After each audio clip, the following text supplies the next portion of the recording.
জুলাইয়ের প্রায় 1 বছর পূর্ণ হতে যাচ্ছে। 1 বছর পরও এসে 1 বছর পার না হতে হয়ে আমরা যখন দেখি যে হচ্ছে আমাদের বিরোধী দলীয় নির্যাতিত নেতা যারা দীর্ঘদিন গুমের শিকার হয়েছিলেন সেই ব্যক্তির মুখ থেকে যখন আমরা দেখি বের হচ্ছে জুলাই সনদ সংবিধানে লিপিবদ্ধের পক্ষে আমরা নয়, ইয়াতে রাজনীতিতে আবেগের জায়গা নেই। আমাদের একটা কথা তখন আমাদের কাছে মনে হয়, এই আবেগ যদি না থাকতো তাহলে সেই ভারত থেকে শিলং থেকে বাংলাদেশে আসা আপনার হতো না।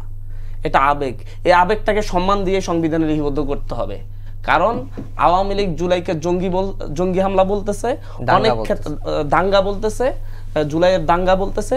অনেক ক্ষেত্রে দেখা যাচ্ছে যে হচ্ছে আপনাদের দলের অনেকেই আবার হুমকি ধামকি দিচ্ছে যে যদি হচ্ছে তাদের সাথে সমঝোতায় না আসে। আমরা দেখলাম যে সেদিনে গতকালকে একজন পোস্ট দিল, তাহলে হচ্ছে আওয়ামী লীগকে একটু সুযোগ করে দিবে, এদেরকে রাস্তায় ফিসে মেরে ফেলবে।